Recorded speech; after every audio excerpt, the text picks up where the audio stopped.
Aujourd'hui, on se retrouve sur un tutoriel ON1 Photo 2025. On va post-traiter cette photo, on va pas traîner. Bonjour à toutes et à tous.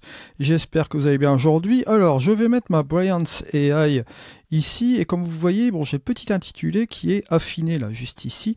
Vous allez retrouver les quantités de tonalité et les quantités de couleurs. Avant de continuer ce tutoriel, je tenais à vous faire parvenir aussi l'information. Vous avez tout ce qui est tutoriel ON1 Photo 2025 et autres versions bien évidemment qui reprend un peu les fonctionnalités générales de base d'ON1. Je vais vous mettre tout cela en haut à droite bien sûr. Et petite information, vous avez encore une offre jusque demain je pense qui a moins 50% sur la version d'ON1, donc n'hésitez pas à aller voir les liens d'affiliation, question de transparence entre vous et moi, en bas dans la description. Cette Brilliance AI, si je l'active et je la désactive, on voit que le montant ici à 100%, on est sur quelque chose d'intéressant.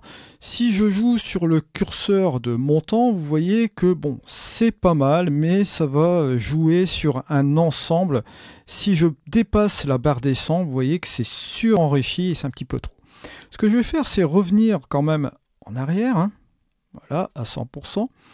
Et je vais jouer avec ma quantité de tonalité, non pas avec ma quantité de couleurs, pour la simple et bonne raison que la quantité de couleurs va influer sur la balance des blancs, et c'est pas ce que je veux faire ici.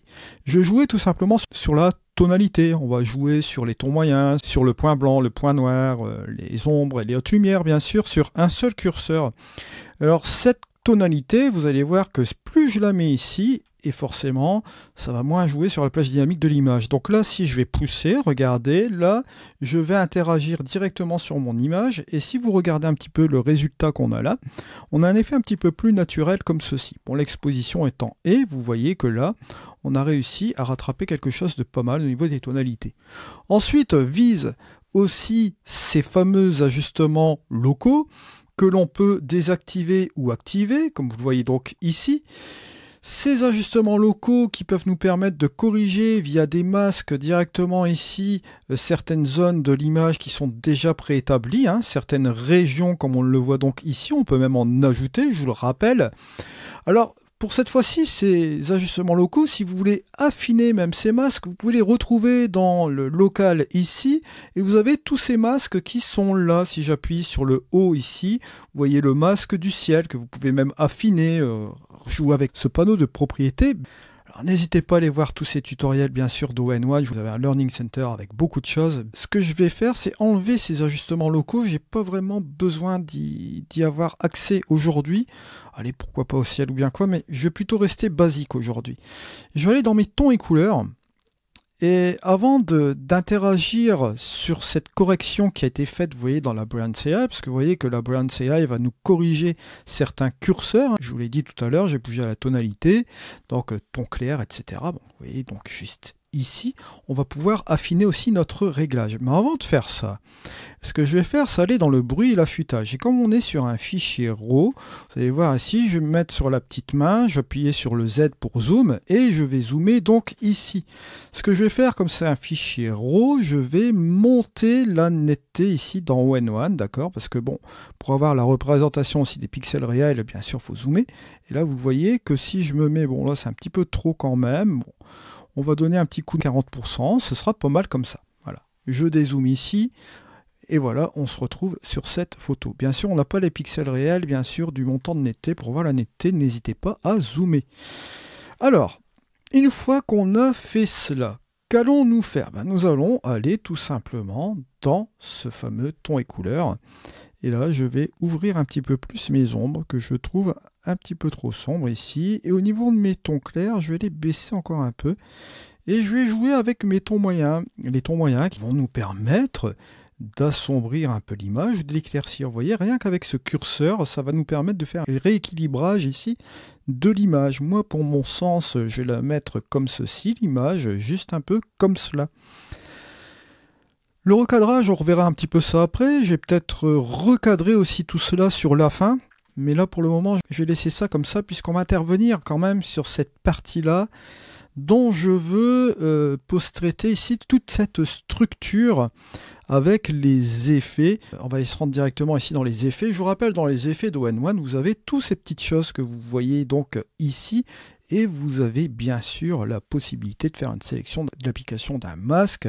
Vous pouvez faire appel au Select AI. Il y a beaucoup de choses qu'on peut utiliser, bien évidemment. On peut mitiger aussi des systèmes de masquage. C'est très complet dans All-in-One, bien sûr. Alors ici, nous allons donc dans le contraste dynamique. Et là, j'applique un contraste dynamique sur mon ensemble de l'image pour ensuite l'appliquer sur un endroit particulier de celui-ci. Vous vous en doutez bien. Je vais tout simplement regarder sur une chose qui va être toute simple. Vous allez dans le surréel. Là, vous allez faire sortir tous les détails, hein, vous le voyez.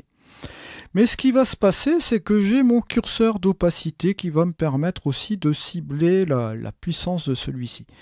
Mais je vais laisser ça comme cela, même si ça donne des marquages, des bords très appuyés ici. Bon, on voit que ça fait vraiment HDR quand même comme cela. Mais je vais garder cela comme ça pour la simple et bonne raison qu'on va partir dans le masquage juste ici. Et comme on va partir dans le masquage, je vais faire appel à ce qu'on appelle ici le masque de profondeur que je trouve vraiment sublime dans All-in-One. J'ai cliqué donc dessus, j'appuie sur la touche O. Et vous voyez que ce masque de profondeur, là on en arrive sur un résultat qui est vraiment super sympa. Grâce à notre niveau ici, ça va nous permettre de cibler quand même le petit bâtiment qui est là, comme cela. Et avec la fenêtre, on va pouvoir chasser, regardez, chasser certains éléments. Juste ici. Et vous voyez que là, regardez, hop, ce qui est vraiment super génial, vous voyez que ce masque permet simplement d'appliquer ce truc, cette structure sur la partie bien voulue ici de l'image. Regardez, je reviens même sensiblement comme cela. Voilà, juste ici. Et regardez ce qui est en train de se passer, c'est quand même assez hallucinant. Voilà, juste ici. Je peux tout simplement jouer même avec la densité et je vais vous montrer quelque chose. Là, ce qui va être vraiment assez grand, c'est que je vais activer la gamme de couleurs. Et boum! Vous voyez que là, j'ai activé ma gamme de couleurs. Regardez ce qui se passe. Hop!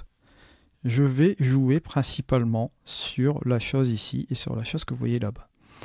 Alors cette gamme de couleurs va me permettre non seulement de jouer directement ici sur une sélection un petit peu plus précise, vous voyez juste ici, avec cette couleur qui aura été sélectionnée, bon vous voyez que c'est par rapport à celle-là, mais si je veux affûter, regardez, je vais prendre tout simplement cette couleur qui est donc ici, et regardez, mon masque va changer.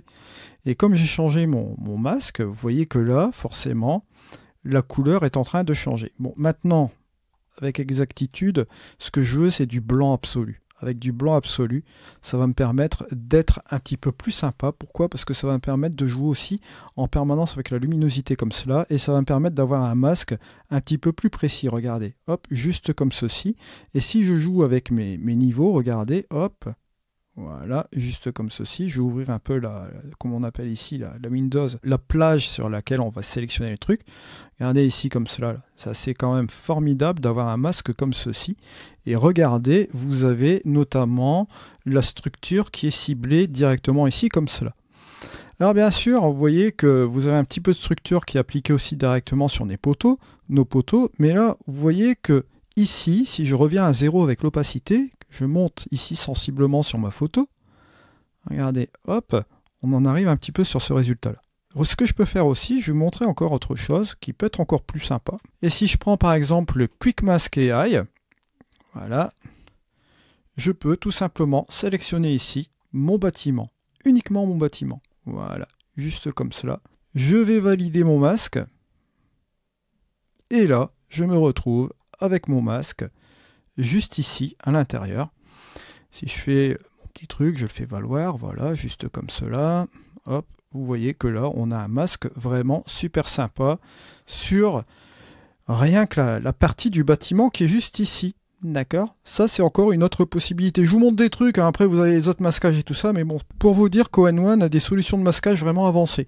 Alors bien sûr, vous pouvez même adoucir le masquage. Vous avez ici ce qui est, bon, plume, hein, c'est Fever, en fait, ils l'ont traduit en plume. Bon. Là, il y a quelques petits problèmes de traduction, mais bon, c'est pas bien gênant. Si vous mettez l'interface en anglais, c'est de l'anglais basique, vous y retrouverez, mais même, bon, la traduction française, on va dire que c'est pas non plus la mer à boire aussi, comme cela, on s'en sort, hein. Regardez, hop, ici, on arrive sur ce résultat-là, vous allez les bords un petit peu plus adoucis. Et si vous faites la différence, regardez ici, hop, avant, après, vous pouvez bien appuyer sur la partie de la densité ici de ce masque, hein, comme vous le voyez donc là, grâce à l'opacité. Hein. Et on en arrive un petit peu sur ce résultat comme ceci. Regardez la différence, hop, avant, après. quand même assez sympa. Et on a vraiment donné un petit peu de peps sur cette partie-là de l'image, ce qui fait que notre attention est directement attirée ici sur ce petit bâtiment ici. Alors maintenant, un petit recadrage. Ce que je vais faire tout de suite, c'est tout simplement aller me mettre en angle de force juste ici. Peut-être, voilà, un petit peu plus de ciel. On va voir, ouais, voilà, un petit peu de bord, comme ça j'ai chassé un peu la petite pierre qu'on avait là. Ouais, je peux éventuellement enlever cette partie ici pour être comme ça peut être sympa comme cela. Et voilà, je coupe comme ceci. Et vous voyez donc ce résultat de cette image qui a été coupée juste comme cela. Vous avez toujours des ajustements d'image, de couleurs, etc. Tous ces effets qui sont là, tous ces filtres. Je peux rajouter une certaine, on va dire, un certain truc, là, comme on appelle ici l'ensoleillement, pour avoir un effet un peu heure doré sur l'image, et un petit peu de luminosité aussi, bien sûr. Je peux monter, là c'était le curseur d'opacité, le montant, vous allez voir ici, ça va vous ramener une certaine chaleur et une luminosité. N'hésitez pas, hein, vous avez la lueur qui est juste en dessous ici, qui vous permet de rajouter une petite lueur aussi, un petit peu plus de chaleur aussi également. Faites attention au montant, allez-y tout doucement, voilà, juste comme ceci. La saturation, vous pouvez la revoir aussi un peu comme ceci. On revoit bien évidemment ce montant, et voilà, on en arrive un peu juste sur ce résultat. Regardez la différence avant et après. Vous le voyez donc ici, ce que je vais faire, pour terminer aussi, je vais mettre une petite vignette aussi, ça va être sympa. Et là, bon, bah, la vignette, à savoir, c'est toujours la même chose aussi. Vous prenez le petit carré. Bon, tiens, la partie qui est là. Luminosité, taille, toujours une progressivité. Ça, c'est toujours important, la progressivité, qu'elle soit vraiment à fond pour avoir des bords vraiment très mous. Hein. La rondeur, bon, on va la laisser comme ça. Bon, vous avez plusieurs types, hein, subtil, normal, subtil, doux, priorité. On va le mettre en normal. Et on va revenir sur la luminosité, vous allez voir ici un peu comme cela. Voilà. Pour qu'elle soit quand même un peu légère. Hop, avant, après.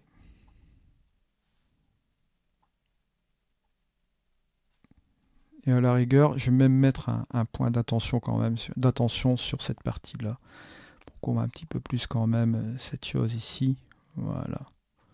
Voilà, c'est la fin de notre tutoriel. Je vous remercie de m'avoir suivi. On se retrouve dans une prochaine vidéo. C'était Eddy. Allez, ciao!